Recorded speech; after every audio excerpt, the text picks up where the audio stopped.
Buenos días, gracias Raúl, Ale, que me permiten estar en este lugar para pensar en derechos humanos, no como algo del pasado reciente, sino como algo cotidiano e intrínseco a la vida de todos los compañeros y que es la vivienda.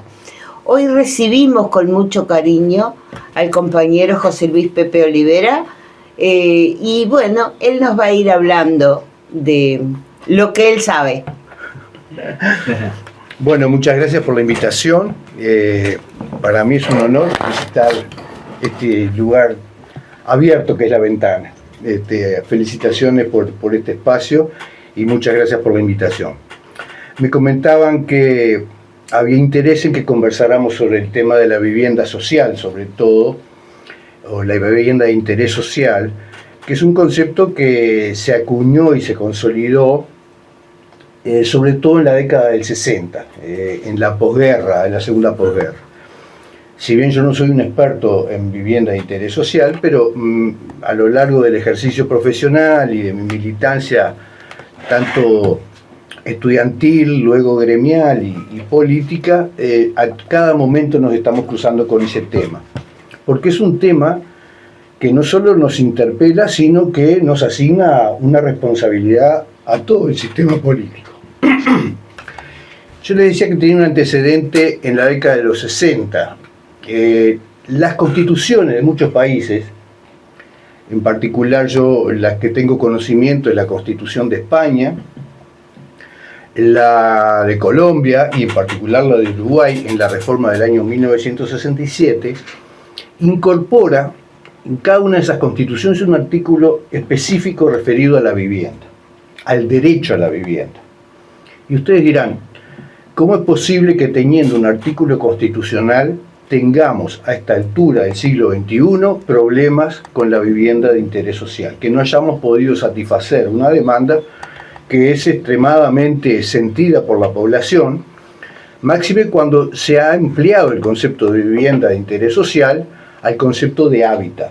No es solo tener un techo, no es solo tener un techo para vivir y cumplir y satisfacer las necesidades básicas de la población, de una familia, sino también el entorno que asegure una buena calidad de vida. Esto es, espacios públicos adecuados, buenos suministros de energía, buenos suministros de agua potable, en fin, un entorno apto para que personas de todas las edades y en particular una población muy sensible que son los niños puedan desarrollar su vida y puedan crecer en un ámbito amable, digamos, de confort para tener un buen desarrollo desde la niñez. Entonces me parece que para comenzar a hablar de este tema, yo haría referencia al artículo 45 de nuestra Constitución, que es la que hace referencia, y lo voy a leer textual porque son 4 líneas. Dice el artículo 45 de la Constitución del Uruguay: todo habitante de la República tiene derecho a gozar de vivienda decorosa. La ley propenderá a asegurar la vivienda higiénica y económica, facilitando su adquisición y estimulando la inversión de capitales privados para este fin. Es clarísimo, es muy es mandante, es de esos artículos programáticos de la Constitución. Es decir, le asigna al Estado la responsabilidad de proveer una vivienda digna y dice también un concepto económica. Acá, a esta altura del partido, ya en los años, en pleno siglo XXI, en el año 25, y a 60 y pico de años de que se hizo 60 años que se hizo la modificación de la Constitución, ese concepto se amplió, como yo les decía, hacia el concepto del hábitat, es decir, un concepto más global. ¿Qué podemos esperar nosotros? Bueno, lo que podemos esperar es que exista una ley que reglamente este artículo de la Constitución. Y existió. Fue una ley extremadamente importante, la ley 13.720, que es del año 68, que es muy conocida porque está asociada a una personalidad de nuestra historia reciente política, que es el arquitecto Juan Pablo Terra, que fue el padre de la criatura. Se comenzó a discutir, apenas aprobada la Constitución, y un año después se aprueba la ley de vivienda. Esta ley es la que yo les decía amplió el concepto de la vivienda y que no solo la restringió o la circunscribió a la construcción propiamente dicha de la vivienda, sino también incorporó el concepto de hábitat, el concepto de cooperativismo para la obtención de vivienda, que ese es un capítulo enorme que probablemente hoy no nos dé el tiempo para abordar, pero que ha escrito una página, yo creo que memorable en la historia uruguaya, en la historia social del Uruguay, en particular de la historia de la arquitectura del Uruguay, porque ha sido tomado como ejemplo en múltiples países y sigue siendo ejemplo. La construcción de cooperativas por ayuda mutua es un ejemplo mundial y ha sido tomado como modelo por múltiples países.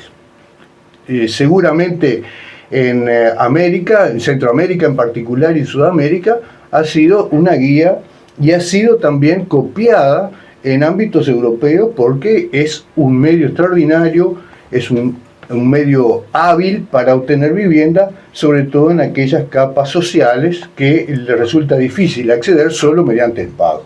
Porque la vivienda dejó de ser un derecho hace mucho tiempo y se ha transformado en un bien de cambio. Me gustaría hacer una pequeña referencia a la historia o a los antecedentes de esto. El problema de la vivienda como problema de Estado ya se inicia o se identifica desde la época de la Revolución Francesa, 1789. Una de las reivindicaciones que tuvieron los revolucionarios en Francia fue el tema de la vivienda digna. Pero el antecedente más fuerte que todos seguramente tenemos en la cabeza es el déficit tremendo que había en época de la Revolución Industrial en Gran Bretaña, que los obreros de las fábricas, que en aquel momento eran la fábrica del mundo, otras condiciones económicas, otros medios de producción, que generaron que en Inglaterra había una enorme demanda de mano de obra y una pésima respuesta a la demanda de vivienda. Hacinamiento, problemas de salud, problemas urbanos que hacían que la vida fuera mucho más dura, más allá de las 12 horas que tenías que trabajar y algunos, y sobre todo niños que estaban incorporados a los procesos de producción y siempre alejados de la propiedad de los medios de producción. Tenemos que tener claro que los propietarios de los medios de producción solo se preocupaban por el tema de la vivienda para asegurarse la mano de obra en sus emprendimientos. Entonces, es un antecedente muy importante, y para dar respuesta a esos problemas también tenemos algunos antecedentes bien importantes, sobre todo en Europa, digamos que es lo que más estudiamos por cercanía.